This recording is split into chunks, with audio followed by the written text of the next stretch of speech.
မင်္ဂလာပါဒီနေ့ကတော့ဟောဒီပတ်သားလေးကိုပုံရည်စီလေးနဲ့ပုံရည်ဆက်မှာဖြစ်ပါတယ်ပထမဆုံးအနေနဲ့စီကိုပူအောင်လုပ်ပြီးစနစ်ထည့်ထားပါတယ်အဲ့ဒီထဲကိုပတ်သားလေးတွေထည့်ပြီးတော့အရေးထွက်သွားအောင်ပြင်းပြီးမာကြတဲ့အောင်လုပ်မှာဖြစ်ပါတယ်ပုံရည်စီရတာကိုအဓိကစားမှာဖြစ်တယ်မြေကြီးတွေပိုင်းထည့်ပါဘူးကျင်းလည်းမထည့်ပါဘူးပုံရည်ကြီးနဲ့စက်ကောင်နဲ့အချီရတာအဲ့ဒါကိုပဲအဓိကထားမှာပါဒီကတော့ဒီဝတ်သားလေးကိုဒီကြီးကြီးကအရေးနဲ့ဖတ်တော့အောင်တင်းရအောင်လို့ဒီလုံးပါမယ်ဝတ်သားလေးဒီကြီးကအရေးနဲ့ဖတ်တော့ပဲနဲ့တင်းသွားပြီဆိုလို့ရှိရင်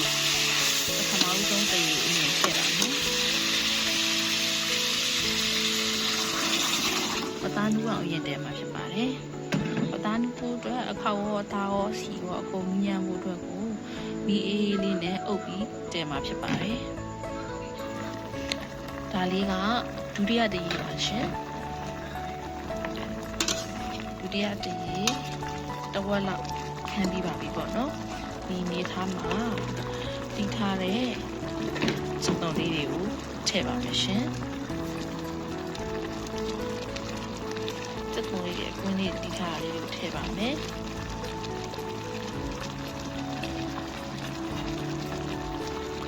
အပေါ်အောင်လေးလိမ့်ပါမယ်ရှင်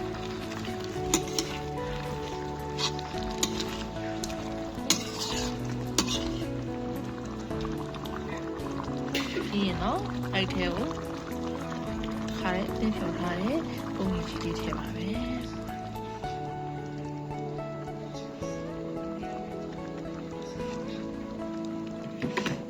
အားလုံးကိုဟောဒီလိုတမအောင်ဝေပြီးတော့ဤလာအောင်ချူလာအောင်ပုံရည်စီအနှစ်ကြအောင်စီပြန်အောင်တည်ရွယ်ရှိပါတော့တယ်ရှင်နည်း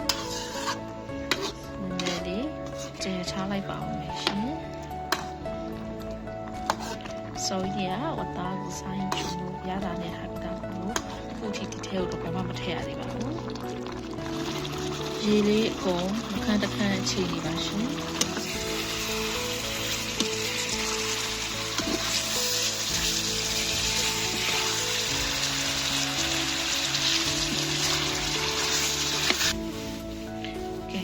ဆိုရင်